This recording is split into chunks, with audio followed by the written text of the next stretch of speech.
வணக்கம் நண்பர்களே. தினமும் காலையில் எழுந்த உடனே நீங்கள் முதல்ல என்ன செய்கிறீர்கள்? டீ குடிக்கிறீர்களா, இல்லை காஃபி குடிக்கிறீர்களா, இல்லை நேராக போய் காலை உணவை சாப்பிட்றீங்களா, இல்லை சிலர் மொபைல் ஃபோனை பார்த்துட்டே இருக்கீங்களா? ஆனால் உலகம் முழுவதும் பல மருத்துவ நிபுணர்கள் பரிந்துரைக்கக்கூடிய ஒரு எளிமையான பழக்கம் இருக்குது. அதுதாங்க வெறும் வயிற்றில் தண்ணீர் குடிக்கிற பழக்கம். தண்ணீருங்கிறது வெறும் தாகத்தை தீர்க்கக்கூடிய ஒரு பானம் மட்டும் கிடையாது. அது நம்ம உடலில் ஒவ்வொரு செல்லுக்கும் உயிர் கொடுக்கும் ஒரு அற்புதமான இயற்கை மருந்துங்க. நமது உடலில் சுமார் 55 முதல் 70% வரை தண்ணீராக இருக்குது. இரவு முழுவதும் 6 முதல் 8 மணி நேரம் எந்த ஒரு திரவமும் குடிக்காமல் நம்ம தூங்கிட்டு இருக்கோம். ஸோ தூங்கி எந்திரிச்சதுக்கு பிறகு நம்ம உடலில் சிறிதளவு நீர் இழப்பு ஏற்படும். ஸோ அந்த நீர் இழப்பை ஈடுகட்டுறதுக்கு தான் காலையில் எழுந்த உடனே தண்ணீர் குடிக்கும் பழக்கம் ஒரு ஆரோக்கியமான பழக்கமாக கருதப்படுது. ஸோ காலையில் எந்திரிச்ச உடனே நீங்கள் இன்னமே தண்ணி குடிங்க. தண்ணி குடிக்கிறதுனால உடலுக்கு ஒரு புத்துணர்ச்சி கிடைக்கும். அந்த நீர் இழப்பு சரியாக்கப்படும். ஸோ நீர் சத்தை பராமரிக்கிறதுக்கு தான் தண்ணி குடிக்க சொல்கிறோம். ஸோ வெறும் வயிற்றில் தண்ணீர் குடிக்கிறதுனால நம்ம உடலுக்கு கிடைக்கக்கூடிய 10 முக்கிய நன்மைகள் என்ன? ஒரு நாளைக்கு எவ்வளவு தண்ணி குடிக்கணும், எப்போது குடிக்கணும், யாரெல்லாம் தண்ணி குடிக்கும்போது கவனமாக இருக்கணும், மக்கள் செய்யக்கூடிய தவறு என்ன, எல்லாத்தையும் தான் நம்ம இன்னைக்கு இந்த வீடியோவில் பார்க்க போகிறோம். ஸோ வீடியோவை ஸ்கிப் பண்ணாமல் கடைசி வரைக்கும் பாருங்கள். இந்த ஒரு வீடியோ கண்டிப்பாக உங்களுடைய ஆரோக்கியத்திற்கு மிகவும் பயனுள்ள ஒரு வீடியோவாக இருக்கும். உங்கள் ஆரோக்கியம் உங்கள் கையில்தான். தண்ணி குடிக்கிறதுனால உடலில் ஏற்படக்கூடிய நன்மைகளையும் மாற்றங்களையும் முதல்ல பார்த்துடலாம். அதில் முதலாவது நன்மை, இரவு முழுவதும் ஏற்பட்ட நீர் இழப்பை சரி செய்கிறதுக்கு உதவியாக இருக்குது. நம்ம தூங்கும் நேரத்திலையும் நம்மளுடைய உடல் தொடர்ந்து வேலை செய்து கொண்டே தான் இருக்கும். மூச்சு விடுகிறது, வியர்க்கிறது, உடல் செல்கள் வேலை செஞ்சு கொண்டே இருக்கும். இதனால் உடலில் இருந்த தண்ணீர் ஒரு பகுதி குறைய ஆரம்பிக்கும். இதனால் சற்று நீர் இழப்பு ஏற்படும். காலையில் எழுந்த உடனே தண்ணீர் குடிப்பது உடலுக்கு தேவையான நீர்ச்சத்தை மீண்டும் கொடுக்கும். இதனால் உடல் சோர்வு குறைந்து உடலுக்கு ஒரு புத்துணர்ச்சி கிடைக்கும். அந்த நாள் முழுக்க உடல் ஆக்டிவாக இருக்க ஆரம்பிக்கும். அடுத்து இரண்டாவது நன்மை என்னென்னா, மூளையுடைய செயல்பாட்டை மேம்படுத்துறதுக்கு தண்ணி பயன்படுது. மூளையில பெரும் பகுதி தண்ணீரால் தான் ஆனது. உடல்ல நீர்ச்சத்து குறைந்துச்சுன்னா கவனம் குறைதல், சோர்வு, தலைவலி, நினைவாற்றல் குறைதல் போன்ற பிரச்சனைகள் ஏற்படலாம். காலையில் போதுமான தண்ணீர் குடிப்பதன் மூலம் மூளையும் சுறுசுறுப்பாக செயல்பட அது உதவியாக இருக்கும். அடுத்து மூன்றாவது நன்மை, செரிமான அமைப்புக்கு இது உதவியாக இருக்குது. வெறும் வயிற்றில் தண்ணீர் குடிப்பது குடல் இயக்கத்தை தூண்டுறதுக்கு அது உதவியாக இருக்குது. இதனால் செரிமானம் சீராக நடைபெறும், உணவு எளிதில் நகரும், குடல் இயங்க ஆரம்பிக்கும். ஸோ குடலில் இயங்குறதுக்கு தண்ணீர் ரொம்பவுமே அவசியமானது. நிறைய பேருக்கு இந்த செரிமான சிஸ்டம் ரொம்பவுமே வீக்காக இருக்கும், அதாவது செரிமானத்தன்மை கம்மியாக இருக்கும். அந்த நபர்கள் காலையில் எழுந்த உடனே தண்ணீர் குடித்தால் அந்த செரிமான தன்மை கொஞ்சம் கூட ஆரம்பிக்கும். உடலில் மெட்டபாலிசம் ஸ்பீடாக இயங்க ஆரம்பிக்கும். அடுத்து நான்காவதாக பார்க்கக்கூடிய ஒரு நன்மை என்னென்னா, மலச்சிக்கலை குறைக்கிறதுக்கு தண்ணீர் பயன்படுது. மலச்சிக்கல்னால பலரும் தினமும் அவதிப்பட்டுட்டு இருக்கிறாங்க. முக்கியமாக வயதானவர்கள் காலையில் எழுந்த உடனே 1 இல்லைனா 2 டம்ளர் தண்ணீர் மட்டும் குடித்தால் போதும். உங்களுடைய குடல் இயக்கத்தை அது தூண்டி மலத்தை மென்மையாக்கி அது வெளியில் தள்ளுற வேலையை அது பார்த்துக்கிறோம். ஆனால் நிறைய நபர்கள் என்ன பண்ணுறாங்க, மலச்சிக்கலை தவிர்க்கிறதுக்கு மாத்திரை மருந்து அது இதுன்னு நிறைய எடுத்துக்கிறாங்க. ஸோ அதை எல்லாத்தையும் நீங்கள் ஓரம் கட்டிட்டு தினமும் தண்ணி குடிக்கிற பழக்கத்தை மட்டும் நீங்கள் வச்சுக்கிறீங்க. மலச்சிக்கலை எளிமையாக குறைச்சிடலாம். அதே நேரத்தில் நார்ச்சத்து நிறைந்த உணவுகளையும் நீங்கள் இந்த நாள் முழுக்க எடுத்துக்கிறணும். ஸோ நார்ச்சத்து எதுலலாம் இருக்குது? நிறைய காய்கள், பழங்களில் இருக்குது. அதை உணவில் எடுத்துக்கிறீங்கள். உடலுக்கு உடற்பயிற்சி கொடுங்க. ஸோ இது எல்லாத்தையும் நீங்கள் ஃபாலோ பண்ணிங்கன்னா மலச்சிக்கலை எளிமையாக நீங்கள் சரி பண்ணிடலாம். அடுத்து நம்ம 5ஆவதாக பார்க்கக்கூடிய ஒரு நன்மை என்னென்னா, சிறுநீரக செயல்பாட்டிற்கு தண்ணீர் ரொம்பவுமே ஆதரவாக இருக்குது. சிறுநீரகத்தோடைய முக்கிய பணி கழிவு பொருட்களை வடிகட்டுவது தான். போதுமான தண்ணீர் குடிப்பது சிறுநீரின் அளவை அதிகரித்து கழிவுகளை வெளியேற்றதுக்கு இது உதவியாக இருக்குது. ஆனால் சிறுநீரக நோயாளிகள் இருப்பாங்கள்ல, அவங்க தண்ணி அதிகமாக குடிக்கக்கூடாது. அவர்களுடைய மருத்துவர் சொல்லியிருப்பாங்க ஒரு அளவு, அந்த அளவு மட்டும்தான் அவர்கள் தண்ணீர் எடுத்துக்கிறணும். ஸோ அதனால் சிறுநீரக நோயாளிகள் மட்டும் தண்ணி அளவாக எடுத்துக்கிறங்க. மற்றபடி எல்லாருமே உங்களுடைய சிறுநீரகத்தை நீங்கள் ஆரோக்கியமாக வச்சுக்கிறணும்னா தண்ணியை ஒரு நாளைக்கு 2லிருந்து 3 லிட்டர் எடுத்துக்கிறணும். அடுத்து 6வது நன்மை, உடல் வெப்பநிலையை சீராக வைத்திருக்கிறதுக்கு தண்ணி உதவியாக இருக்குது. தண்ணீர் உடலுடைய வெப்பநிலையை கட்டுப்படுத்துறதுல முக்கிய காரணங்களில் ஒன்றாக இருக்குது. முக்கியமாக கோடை காலங்கள்லாம் வந்தப்போ நம்மளை போட்டு வெயில் வாட்டி வதச்சு இதனால் சில பல டிசீஸ் எல்லாம் வர ஆரம்பிக்கும். ஸோ வெயில்னால் கொப்பளங்கள், சூட்டு கொப்பளம் இதெல்லாம் வரும், ஸ்கின் அலர்ஜி எல்லாம் வரும். இந்த மாதிரியான பிரச்சனைகளை சரி பண்ணுறதுக்கு நம்ம போதுமான தண்ணி குடித்தாவே போதும். ஸோ தண்ணி நம்ம போதுமானதை குடிச்சுனா நம்மளுடைய உடல் வெப்பநிலையை நம்ம கட்டுப்பாட்டில் வைக்கலாம். அடுத்து 7வது நன்மை, சர்மத்திற்கு ஒரு ஆரோக்கியத்தை கொடுக்கக்கூடியது தண்ணி. சர்மம் ஆரோக்கியமாக இருக்கணும்னா கண்டிப்பாக நம்ம உடலுக்கு போதுமான நீர்ச்சத்து ரொம்பவுமே அவசியம். நீர்ச்சத்து பராமரித்தால் மட்டுமே உங்களுடைய சர்மம் பளபளப்பாக க்ளோயிங்கான ஒரு ஸ்கின் கிடைக்கும். நிறைய பேர் என்ன நினைக்கிறாங்கன்னா, வெளிப்பூச்சா க்ரீம்ஸ், காஸ்ட்லியான க்ரீம்ஸ் எல்லாம் வாங்கி அப்ளை பண்ணிட்டா நம்மளுடைய ஸ்கின் நல்லா க்ளோயிங்காக தெரியும் அப்படின்னு நினைக்கிறாங்க. அது கிடையவே கிடையாது. தண்ணி நீங்கள் அதிகமாக குடிக்கிறதுனால தான் உங்களுடைய முகம் நல்லா பளபளப்பாக இருக்க ஆரம்பிக்கும். ஸோ தண்ணிங்கிறது ரொம்பவே முக்கியம். நீர்ச்சத்தை பராமரிக்கிறது ரொம்ப ரொம்ப முக்கியம். அடுத்து 8வது நன்மை என்னென்னா, உடல் சோர்வை குறைக்கிறதுக்கு தண்ணி பயன்படுது. சிலரெல்லாம் காலையில் எந்திரிக்கும் போது ஏண்டா இந்த நாள் தொடங்குது அப்படின்னு நினைப்பாங்க. எப்படா இந்த நாள் முடியும் அப்படின்னுலாம் நினைப்பாங்க. ஸோ அதுக்கு காரணம் உடல் சோர்வு. ஸோ இந்த உடல் சோர்வுக்கு ஒரு காரணம் உடலில் நீர்ச்சத்து குறைவாக இருப்பது தான். ஸோ உடலில் நீர்ச்சத்து குறைவாக இருந்துச்சுன்னா காலையில் எந்திரிக்கும் போது ஒரு சோம்பேறியாக இருக்கும், சோர்வாக இருக்கும். ஆனால் அதை சரி பண்ணுறதுக்கு நீங்கள் காலையில் எந்திரிச்சோட தண்ணி குடிச்சிட்டே வாங்க ரெகுலராக, உங்களுடைய உடல் புத்துணர்ச்சி பெற ஆரம்பிக்கும். அடுத்து 9வது நன்மை, உடல் எடையை குறைக்கிறதுல முக்கிய பங்கு வகிக்குது தண்ணி.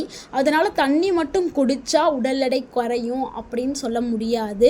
நீங்கள் தண்ணி குடிச்சிட்டு அது கூடவே காலையில் நடைப்பயிற்சி இல்லைன்னா யோகா இந்த மாதிரி நீங்கள் செய்யும்போது ஸோ உங்களுடைய உடலை நீங்கள் இயக்குனா மட்டும்தான் உடல் எடை குறையும். ஸோ நீங்கள் தண்ணி குடிக்கிறதுங்கிறது ஒரு பிளட் சர்க்குலேஷனை இன்க்ரீஸ் பண்ணுறதுக்கு, உங்கள் உடலில் இருக்கக்கூடிய கெட்ட கொழுப்பை குறைக்கிறதுக்கு ஸோ இது பயன்படும். ஆனால் நீங்கள் எல்லாத்தையும் சேர்த்து செஞ்சால் தானே அதனுடைய ரிசல்ட் கிடைக்கும். ஸோ நீங்கள் தண்ணியும் குடிச்சிட்டு காலையில் நீங்கள் நடைப்பயிற்சி மேற்கொண்டீங்கன்னா உங்கள் உடலில் இருக்கக்கூடிய கொழுப்புக்கள் மெதுவாக கரைக்கப்படும். ஸோ இதனால் உடல் எடை குறைக்கப்படும். ஸோ தண்ணியும் குடிங்க, உடற்பயிற்சியும் செய்யுங்க, உணவு கட்டுப்பாடையும் மேற்கொள்ளுங்கள். உணவு கட்டுப்பாடுனா கார்போஹைட்ரேட் நிறைந்த உணவுகளை சிறிதளவு குறைத்துக்கிறங்க. கார்போஹைட்ரேட் அதிகமாக இருக்கக்கூடிய உணவுகளை தவிர்த்துட்டு கம்மியாக இருக்கக்கூடிய உணவுகளை எடுத்துக்கிறங்க. அடுத்து 10வது நன்மை, பசியை கட்டுப்படுத்துறதுக்கு தண்ணி பயன்படுது. அதான் ஏற்கனவே நம்ம சொன்னோம்ல. ஸோ தண்ணி நம்ம அதிகமாக குடிச்சிட்டோம்னா அதிகமான கலோரி நிறைந்த உணவுகளை நம்ம உட்கொள்ள மாட்டோம். நிறைய சாப்பிட்ற பழக்கம் குறைய ஆரம்பிச்சிடும். அதனால தான் தண்ணி ஒரு நாளைக்கு எவ்வளோ தண்ணி தேவையோ அந்த தண்ணியை நீங்கள் ஃபில் பண்ணிகிட்டே இருந்தீங்கன்னா அதிகமாக சாப்பிட மாட்டீங்க. இதனால் உடல் எடை கண்ட்ரோலாக இருக்கிறதுக்கு இது பயனுள்ளதாக இருக்குது. அடுத்து ஒரு முக்கியமான நன்மை, ரத்த ஓட்டத்தை சீராக்கிறதுக்கு தண்ணி பயன்படுது. நீங்கள் காலையில் எந்திரிச்சோன்னு தண்ணி குடிச்சிங்கன்னா வச்சுங்களேன், உங்கள் உடல் முழுக்கவே ரத்த ஓட்டம் சீராக இயங்கும். ஸோ அதனால் நம்ம காலையில் எந்திரிச்சு தண்ணி குடிக்கிறது ரொம்ப ரொம்ப அவசியம். உடலில் இருக்கக்கூடிய கழிவுகளை வெளியேற்றத்துக்கும் தண்ணி பயன்படுது. ஸோ தண்ணிங்கிறது நம்மளுக்கு ரொம்பவுமே முக்கியம். அடுத்த ஒரு நன்மை என்னென்னா, மூட்டுகளை ஆரோக்கியமாக வச்சுக்கிறதுக்கு தண்ணி பயன்படுது. நிறைய பேருக்கு இது தெரியவே தெரியாது. நிறைய பேர் என்ன நினைப்பாங்கன்னா, மூட்டு வலி, கை கால் வலி வந்துருச்சுன்னா கால்சியம் நிறைந்த மாத்திரை, மருந்து இதெல்லாம் சாப்பிட ஆரம்பிச்சிருவாங்க.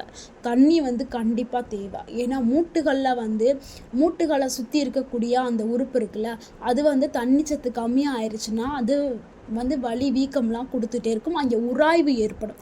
ஸோ தண்ணி சத்து ஈரப்பதம் இல்லைன்னா உராய்வு ஏற்பட்டு மூட்டுகளில் வலி வீக்கம் வர ஆரம்பிக்கும்.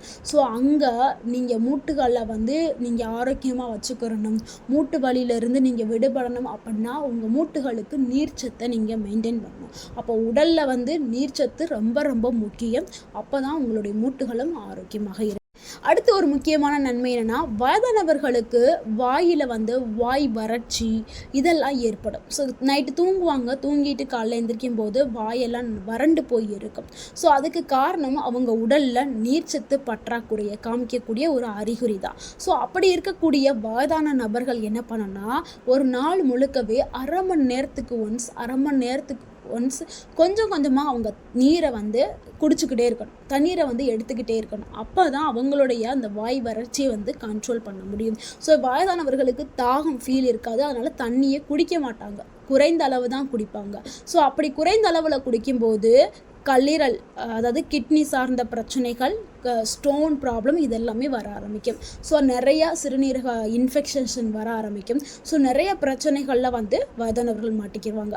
ஸோ அதனால் எல்லாருமே, வயதானவர்களும் சரி, இள வயதில் இருக்கக்கூடியவங்க எல்லாருமே தண்ணியை ஒரு நாளைக்கு தேவையான தண்ணியை எடுத்துக்கிறணும். ஆனால் ஒரே நேரத்தில் 1 லிட்டர் தண்ணி குடிக்கக்கூடாது. ஒரே நேரத்தில் கொஞ்சமாக நம்ம எடுத்துக்கிறணும். ஒரு நாளைக்கு 2-3 லிட்டர் தண்ணி தேவைன்னா அரை மணி நேரத்துக்கு ஒன்ஸ் கொஞ்சம் கொஞ்சமாக நம்ம குடிச்சு பழகிக்கிறணும். ஸோ இப்படி தான் தண்ணியை குடிக்கணும். ஒரே மூச்சில் ஒரே நேரத்தில் நான் அதிகமான தண்ணியை குடிக்கிறேன்னு குடித்தா உடலில் சோடியம் அளவு குறைஞ்சு மயக்கம், கைகளில் நடுக்கம், இந்த மாதிரியான சில பிரச்சனைகள்லாம் வர ஆரம்பிச்சிடும். அதனால் தண்ணியை குடிக்கிறதுக்குமே சில சரியான முறைகள் இருக்குது, அதை பின்பற்றி குடிங்க.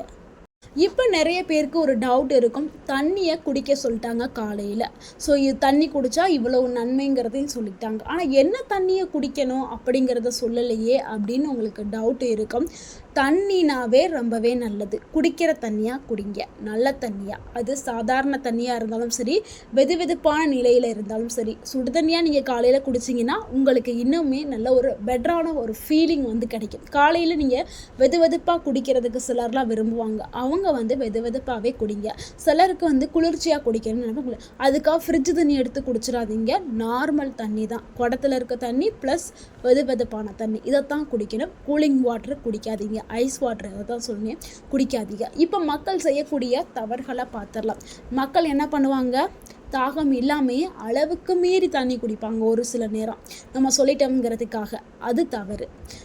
தாகம் இல்லைனாலும் தண்ணி குடிங்க, ஆனால் நம்ம சொன்ன மாதிரி கொஞ்சமாக குடிங்க, அதிகமாக குடிக்காதீங்க. ஒரே நேரத்தில் 1 லிட்டர் குடிக்கிறது, 2 லிட்டர் குடிக்கிறது அதுவும் தவறு. ஸோ தண்ணீர் எப்படி குடிக்கணுமோ அப்படி தான் குடிக்கணும். நாள் முழுக்க தண்ணியை குடிங்க. சிலர் காலையில் மட்டும் தண்ணியை குடிச்சிட்டு அந்த நாள் முழுக்க தண்ணி குடிக்காமல் அப்படியே விட்டுருவாங்க. ஸோ அப்படியும் பண்ணக்கூடாது. காலை, மதியம், இரவு எல்லா நேரங்கள்லையும் நம்ம தண்ணியை குடிச்சுக்கிட்டே இருக்கணும். தண்ணி குடிக்கும்போது யார் ரொம்பவே கவனமாக இருக்கணும், சிறுநீரக நோயாளிகள், இதய செயலிழப்பு இருக்கிறவங்க, உடலில் திரவ கட்டுப்பாடு தேவைப்படுபவர்கள், டயாலிசிஸ் சிகிச்சை பெற்றவர்கள், இவர்கள் கவனமாகத்தான் தண்ணியை கையாளணும். நீங்கள் ஒரு நாளைக்கு 2-3 லிட்டர் எடுக்கக்கூடாது. உங்களுடைய மருத்துவர் உங்களுக்கு என்ன ஆலோசனை பண்ணியிருக்காரோ அதைத்தான் நீங்கள் பின்பற்றணும். நான் சொன்னது பொதுவான ஒரு தகவல், பொதுவான ஒரு ஆரோக்கியமானவர்களுக்கு. ஸோ தினசரி பண்ண வேண்டிய நல்ல பழக்கங்களை பார்த்துடலாம். காலையில் எழுந்த உடனே 1-2 டம்ளர் தண்ணியை குடிச்சிருங்க. ஸோ அதுக்கப்புறம் கேப் போட்டுட்டு காய்கள், பழங்கள் இதை உணவில் எடுத்துக்கிறங்க. சர்க்கரை நிறைந்த உணவுகளை தவிர்க்கிறது ரொம்பவே நல்லது.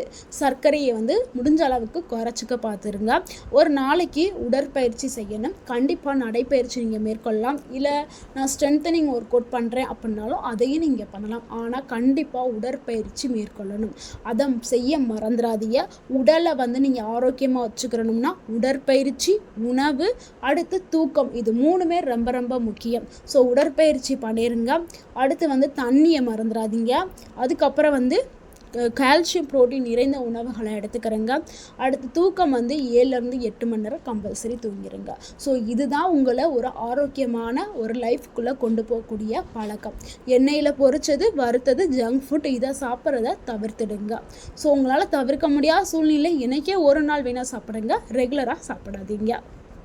நண்பர்களே, வெறு வயிற்றில் தண்ணீர் குடிப்பது ஒரு ஆரோக்கியமான பழக்கங்க. ஸோ இன்னையிலிருந்து நீங்கள் தொடங்க ஸ்டார்ட் பண்ணுங்கள். கமெண்டில் மறக்காமல் நான் இன்றைக்கே ஸ்டார்ட் பண்ணுறேன்னு கமெண்ட் பண்ணுங்கள். இந்த வீடியோ, இந்த தகவல் உங்களுக்கு பயனுள்ளதாக இருந்திருந்தால் இந்த வீடியோக்கு ஒரு லைக் பண்ணுங்கள். இந்த வீடியோவை உங்களுடைய ஃப்ரெண்ட்ஸ் அண்ட் ஃபேமிலிக்கு ஷேர் பண்ணுங்கள். மறக்காமல் நம்ம சேனலில் சப்ஸ்கிரைப் பண்ணுங்கள், சப்போர்ட் பண்ணுங்கள், கமெண்ட் பண்ணுங்கள். தேங்க்யூ ஃபார் வாட்சிங் அண்ட் வாழ்க வளமுடன். உங்கள் ஆரோக்கியம் உங்கள் கையில் தான். நன்றி, வணக்கம்.